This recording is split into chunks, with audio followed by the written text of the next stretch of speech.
And we're live. Why, hello, everyone.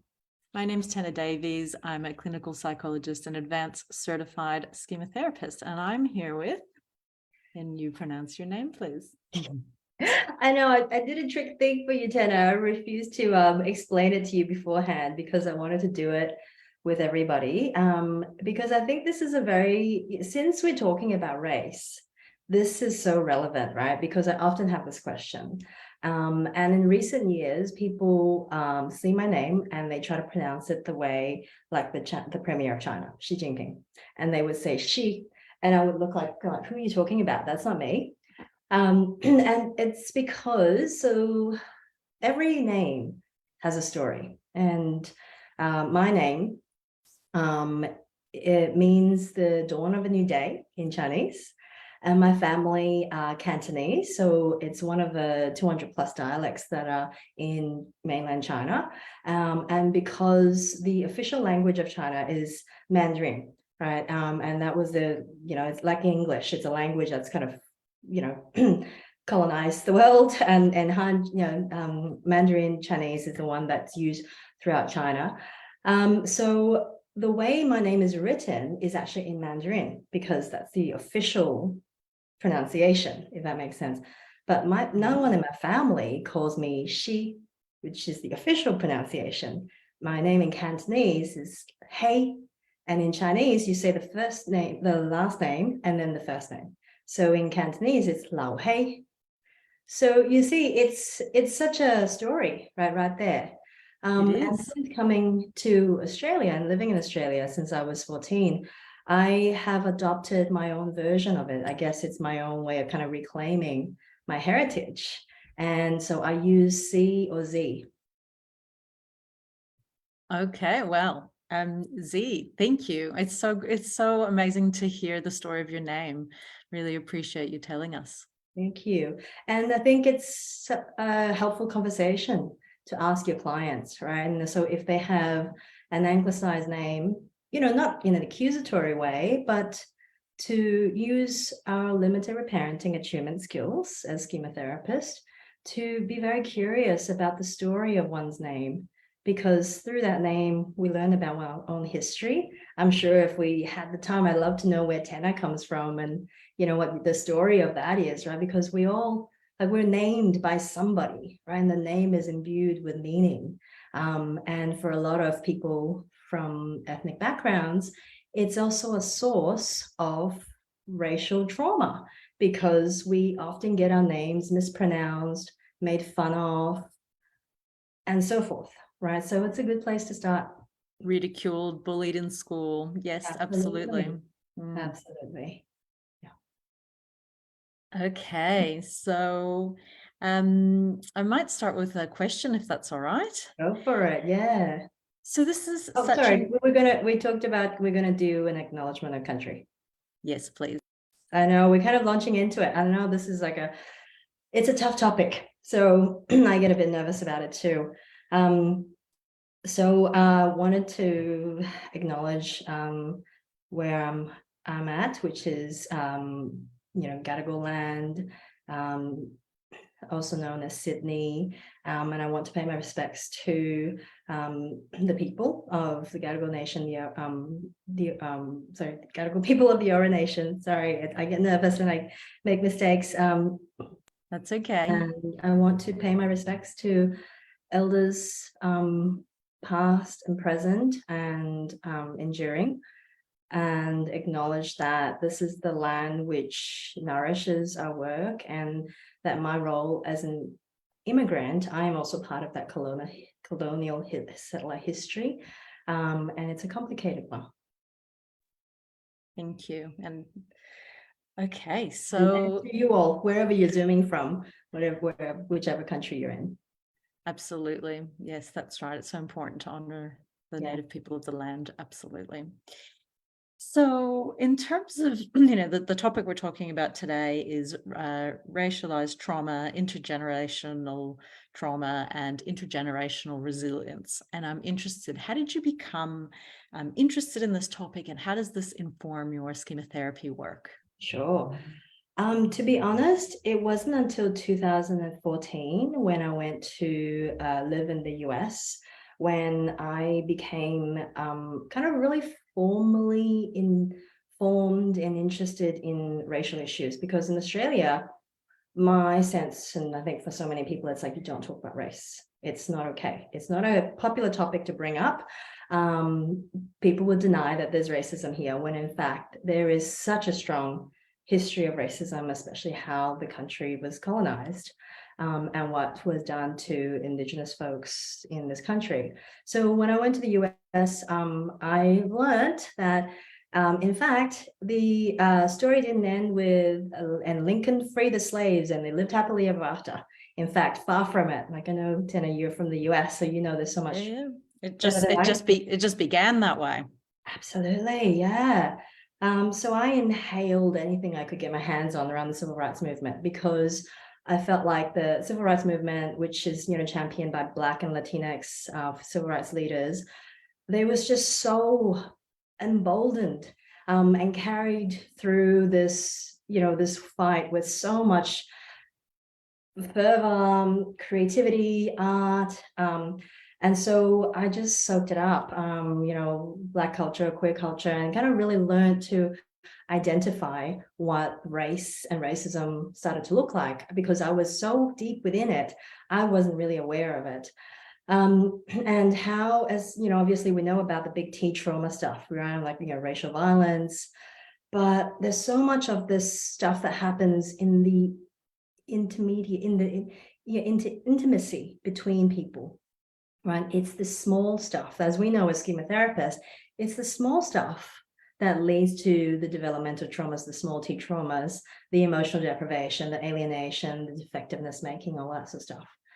And so since coming back to Australia, I've worked in diversity consulting in education institutes to break down barriers of access for people of minority status to education. And I'd like to turn that into our, you know, turn that lens into towards our profession and look at how, all the barriers of access for people in schema therapy and clinical psychology. I've always worked a lot with LGBT QI plus community folks. And, you know, I just kind of naturally, like, I thought everyone was doing work in this way, because I naturally just thought about things from a social, political, cultural lens, because that's just me. I can't help it. But I realized that everyone has a different lived experience. So we work within our social cultural framework. And for a lot of people, because I've read lots of literature about Anglo history, so I know all about what it's like to grow up in, well, more or less, you know, Wales or Ireland or wherever. But because it's not taught, like, you know, in history books in the same way, history of Indigenous folks, history of anyone who's in marginalized identity. So not everyone have the same framework. So that's why I'm really interested in, you know, bringing this into the schema therapy world in our community, and you know, having this conversation with colleagues.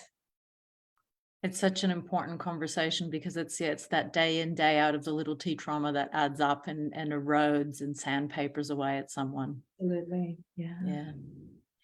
And I'm interested, what sort of approaches do you find helpful when working with clients who have experienced racialized trauma and intergenerational trauma? Yeah. So I think frameworks I use, and we did it with my colleague Nicole Magdalo, and I did a webinar last night with the Australasian Trauma Society, I think that's right, ATSS. And I was talking at the end about this idea of like intergenerational resilience. And someone said, oh, thanks for the shout out to narrative therapy. Right, so I think that's actually like because narrative therapy has got this down pat. Like, they've actually so much more discussion around social justice in narrative therapy. They incorporate so much more about kind of looking at someone's story and turning the meaning of the story from one of trauma into one of resilience. And so example I gave was we were at the Enlight conference in Melbourne, and I was sitting over dinner with a colleague, Chris Hayes, and he was saying, "Say, that's a really savvy name like Schema. Like it's hard to talk about this stuff, but coming up with that marketing, like that's smart. I was thinking like, where did that come from? Like I was thinking through all the experiences I had, and I thought, oh, it's because I've been working since I was 8 years old for my parents' shop, right? As a kid when we were living in the Pacific Islands. And, and I think when I tell the story, often, a lot of folks hear and think, oh, that's child labor. What were you doing? And I mean, there were a lot of things problematic, but that experience was one of so much strength, right? And it taught me great marketing skills. I was lugging boxes of cigarettes to the market and selling things as a kid and learning how to converse and hear people's stories and connect. So, I see that as, helping clients kind of see that strength, like the story of resilience. And as a therapist, you're a witness to that, right? And you can here for those stories of resilience. And I want to show a video afterwards about the danger of the single story, how important that is, which is I first watched that in narrative therapy class. And from a schema therapy model, we really think that the schema therapy model is actually one that's really built to talk about so many things, because it's a beautiful model. Thank you, Jeffrey Young. And it's so fantastic. It's transdiagnostic, so we can talk about anything from eating disorders to, like so many things, right?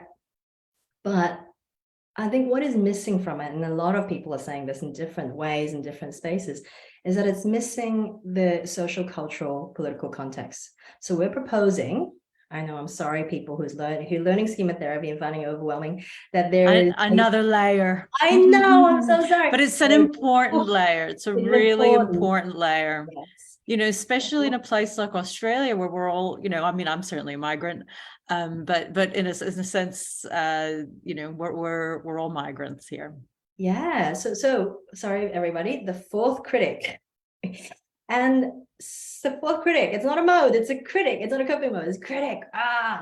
And obviously, we're just starting to talk about this, so we don't have the exact science to understand how it all links in. But anecdotally, clinically, what I'm seeing is it's almost like a super critic mode that feeds the other three critics. So the social, cultural, political stuff is like what you're watching on TV, right? What you're hearing on the playground, when kids call each other gay as a joke, right? When people make fun of someone's eyes and you hear a comedian makes fun of your mom's accent, right? It's not directed at you, but what you absorb is that sense of these schema activations, defectiveness, social alienation, etc. So this social, political, cultural critic mode is something that if we start to formulate and we start to really spend time working with the clients to identify, it almost sort of shifts the whole formulation. What may look like narcissism, you actually start looking at it from the functional perspective. And in a way, we already do this, right? We start to see what function it served, right? There's a wonderful movie, TV show called Meet the Chippendales. You know the Chippendales? Have you heard of them? No. They're a group of male strippers. Oh yeah, Chippendales. Yes, but I haven't heard of this TV show. Yeah. So, yes. I mean, it's super random. And it's on Disney or something like that. Yeah. And it's a wonderful portrayal of Soman Steve Banerjee, who is the person who started, a guy who owned like a corner shop, from India, and he started this male stripper troupe that took on the world. It's wild, like it's a true story. And he's a narcissist, like he is a full-on fragrant narcissist. But you see how the narcissism in context of the racism that he faced, the pressures that he faced within the family, so the ostracism that he was facing within group and out of group, and this is what we're saying with the social, political, cultural critic mode, it comes from within and external. So and so it's, and when you start to look at it in context, you see, narcissism really protected him. It helped him rise above the racism, right? But of course, when it turns, there's a dark side to everything, right? But I think if you just look at the person on its own, you can start to address these issues, very differently to if you actually look at it in context. And especially when we're working with people who are dealing with issues from their parents. When we see someone, like my example of working in my parents' shop, without understanding the function that served and understanding the trauma that my parents had, right? The therapist can very easily look at everything through a different lens and end up making suggestions like, creating severing ties as a way to protect myself from toxic parents, right? Yeah, or for being parentified yourself and being given too much responsibility rather than kind of being part of the fold of the family where you all collaboratively work together for the good of the family. And absolutely essential, right? That was essential for the survival of the family.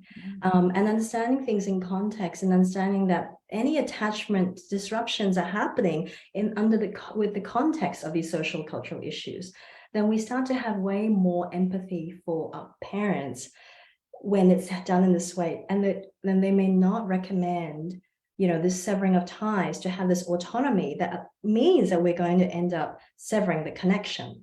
Right? Always, I think our colleague Eckhart Rodica talks about the importance of connection and autonomy as critical for anyone, right? So sometimes I think in the sort of Western psychology, we recommend autonomy at the cost of connection. So how do you actually maintain that? It's so critical.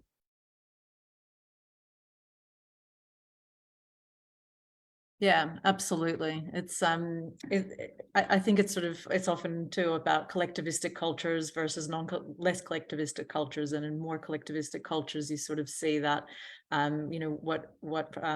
family's South American, to hear what people think is enmeshment. There's just day in the life, like your mom's not intrusive, she just loves you, what are you talking about?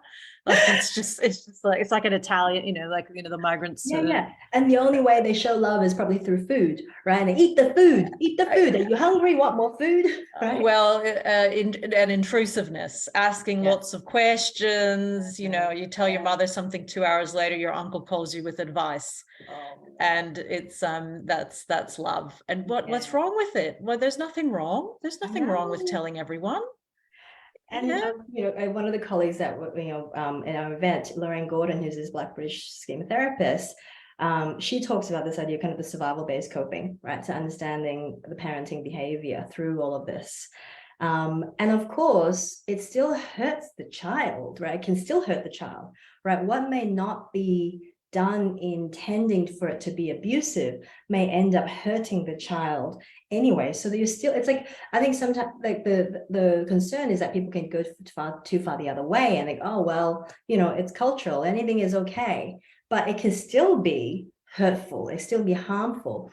And in, Lorraine's workshop that presentation that she's going to deliver with us, she shows this video of talking about intergenerational trauma with this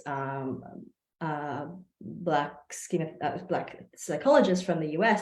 She talks about how like this idea of never being proud of your kids, and how Black mothers often not proud of visibly they don't demonstrate being proud of their kids, and any Asian would be like, oh yeah, my parents have never said that they're proud of me, and it hurts the kids, right? It's internalized.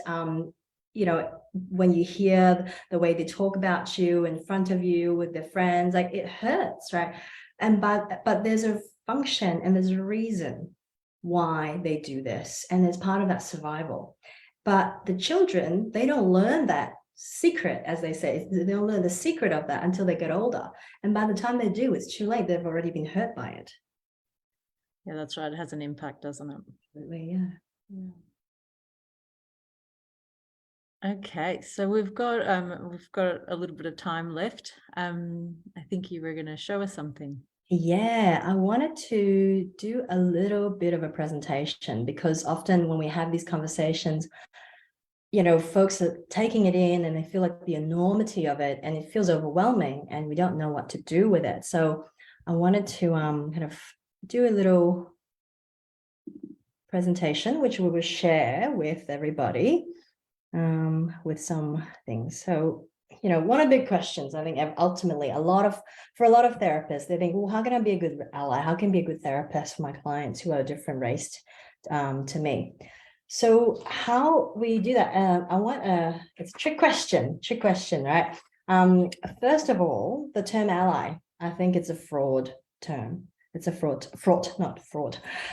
Because when we call ourselves an ally, it's a sense of like, there's a destination and I've arrived, right? It's like, you know, it's like saying, oh, I'm a feminist just to pick up chicks kind of thing. It's like, you know, there may not be the intention that people have, but when we actually say, I am a good ally, it's like, well, really? I think there's always more. Like I think there's always more. Like I have so much, you know, bias and implicit bias. We know, you know, from the undergraduate psych you know, courses that we've done, everyone has implicit bias. So, you know, not everything's tied up in a neat bow, and it's uncomfortable to have this conversation. I feel discomfort in my body. And I think for all the listeners, like if you actually scan your body now, you probably notice this tension that you're holding, right? Because it's heavy, it's hard to have this. So we want to turn this discomfort to a point of curiosity. How much time do we have for this, Tenna, actually? Maybe 15 minutes. Okay. All right. So I'm going to skip the TED Talk on Danger of the Single Story. Please watch it. It's by this incredible Nigerian writer, one of my favorite writers, Chimamanda Ngozi Adichie. I'm so sorry. Like, yeah, it's like, you know, pronunciation of names, and I've said it so many times, but I get nervous that I say it wrong. But please watch it. It's so wonderful. It's a TED Talk. It's brilliant. But I think I'd like to play this because I think really gets into the heart of things. And just a warning, that there's a trigger warning. Yes. Which doll is the black doll? And which the white doll? Which doll is the pretty doll? Which doll is the nice doll? Which doll is the bad doll? Which doll is the nice doll? And which doll is the bad doll? And why is that doll pretty? Because she's white and he has 2 eyes. Which doll is the ugly doll? Why is that doll ugly? Because he's black. Which doll looks most like you? Like me. Yeah, which one looks like you? And that one. Okay. That doll. Okay. He said black doll at the end. He said, which one's which one doll looks like you? Nobody beats Dan. And the little kid says that one. Right. And sit with that for a moment, and please take care of yourselves if this was triggering. And I'm sorry, but it's intended to trigger folks who've never had to be faced with this before. Because without looking into the pain, we never uncover it, right? And this is not just with, you know, Black folks. It happens with Asians. It happens with queers. It happens with so many people of marginalized identities, right? We internalize this defectiveness. It's a systemic emotional deprivation and defectiveness, if you want to see it that way. It's heavy. It's really heavy, right? And it's easy to feel immobilized by it. And so you okay? Yeah, I mean, systemic emotional deprivation is a really good way of describing it. It's heartbreaking, isn't it? But you see it, we see it in our clients. We absolutely do. Yeah. And so I think sometimes the term racism carries so much heat that we feel immobilized.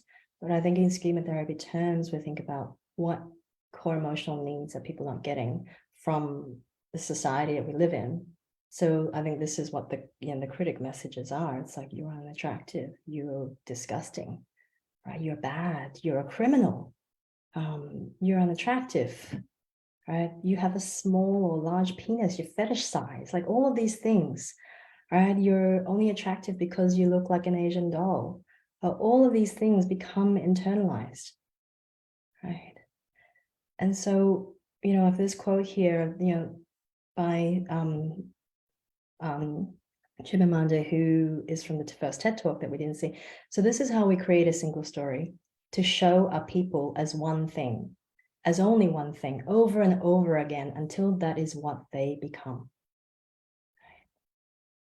And so I ask you all to reflect on, what if the only stories that you see of yourself are the ones relegated to negative stereotypes, or in some cases not seen at all on screen, right?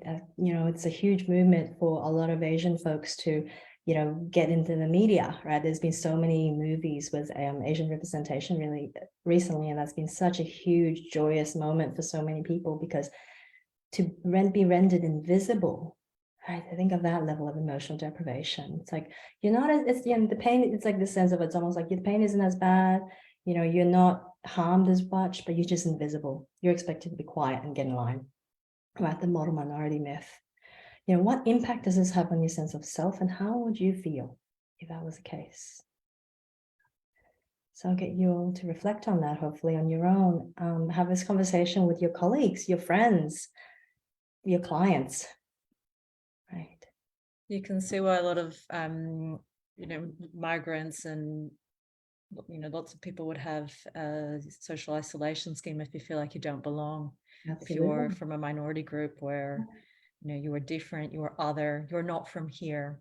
Exactly. And sometimes we hear that in therapists that say, but that's not how we do things here, right? Or they have certain levels of expectations of the client's parents based on what is possible when you come from a well-off Australian family, right? But if the parents are working nonstop to pay for food on the table, it's going to be pretty hard to be home reading bedtime stories. Yeah. Absolutely. And if Tina, I can't hear you. Oh, have I cut out? Can you hear me? Just for a second. Oh, okay. I was going to say some of the well-meaning things that sometimes people say, or neutral things. I mean, I've been in Australia for 21 years, and people regularly say to me, "Oh, so when do you miss home, and when do you go home?" And I go, "I am home."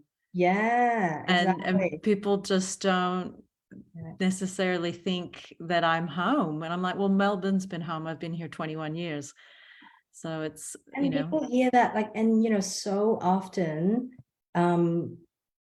people of ethnic or POC, like we say POC, people of color, often hear that term, like, where are you really from? Right? I hear it less. I think sometimes people say, like, I have a fuck off vibe about me, so people don't ask me that anymore. Like, but good, like 5-10 years ago, I would good on you.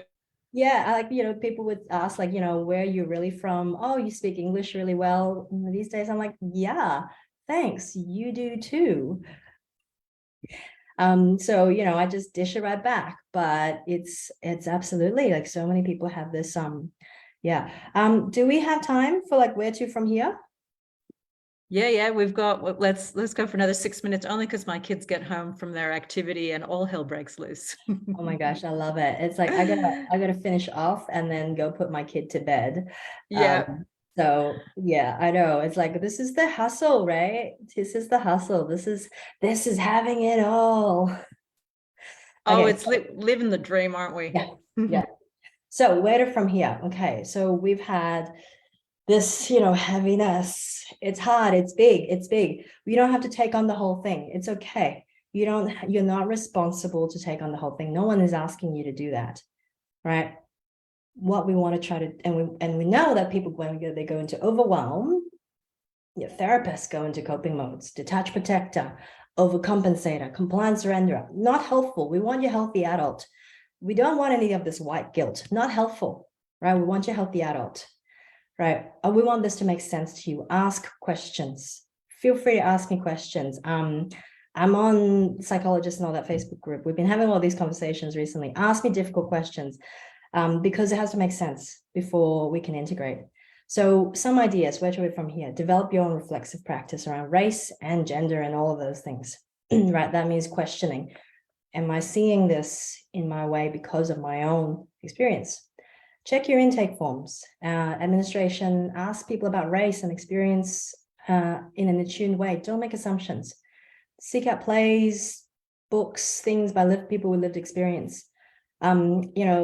You can't learn about a people through a psychology textbook, not even through your clients, because clients come to us when they have mental health struggles. There are lots of people who are First Nations or people of color who are living the life and their dream. Seek out stories of people that have the full experience, not just one story of disease. Don't expect or demand gratitude, right? You doing this work is for your salvation, not mine. Listen with curiosity and openness. That is attunement, part of limited reparenting. Acknowledge both differences and similarities, right? That's really the part of what we're trying to do, right? That we are different, but we are similar, and we have to hold both. And that's psychotherapy, right? It's okay to get things wrong. Acknowledge the hurts that the client's feeling. Hold space for that. I'm going to send out a resource list around. Brene Brown has this wonderful resource on how to actually give a full apology without defending your position. And this idea of defending the architecture of oppression, Google the term. It's really powerful, and it talks about this idea of a therapist maintaining, the system unwillingly, and so you might kind of, like cognitively challenge your client's experience or expectations of rejection, right? We know with schema activation, it's always going to be a heightened sense of things. That's exactly what it is. We don't challenge our clients' expectations of things directly, right? We hear, we attune, we hold space before they are able to look at alternative possibilities of what else is happening. But when we start to challenge the irrational beliefs, all in the name of cognitive restructuring, we're gaslighting our clients, right? Nicole and I started this organization called Schemex. We want to talk about race, gender. We want to talk about modern parenting. We want to talk about all the stuff that is part of our modern world. So please stay in touch, come on the website, and just, keep in touch with all the activities that we're doing, because there's going to be a lot. It'll be fun. And finally, we have an event next Sunday in Sydney. If you're not able to attend or have things on, which totally understand, it's very last minute now. There's a digital recording which you can purchase and you can listen to on your own on demand. Amanda Garcia Torres is going to be there to do a live demo looking at using chair work to address the psychological impact of oppression. As a warning, I'm going to be offering myself up as a client because we want to let you all see it, and we cannot consent for clients. So that's really real. And also Lorraine Gordon, who's this amazing schema therapist, trainer supervisor in the UK, is going to talk to us about racial trauma, give us a lot more resources. So yeah, come along if you can. We're going to have a performance at the end and mimosas, because it's this energizing Sunday. And liberation, in order for us to have liberation, we need to have joy. So that is us. That sounds fabulous, that event. And we'll put a link to that in the comments. I mean, what a treat to speak to, Zed. Like, just amazing. Like, I love, how we started with the story of a person's name. I think there's so much in that. And also about really being attuned to the sorts of schemas that develop from people's experiences of racism in very sort of subtle things, big things, little things. And, I also love the idea of listening with curiosity to their story and not making assumptions. This has been so powerful, and I think this is really what schema therapy has really needed. So thank you so much for joining us. It's been, thank you. Very lucky to have had you. Hopefully you'll come back and talk to us some more. Happy to do it. Lovely. Thank you, everyone.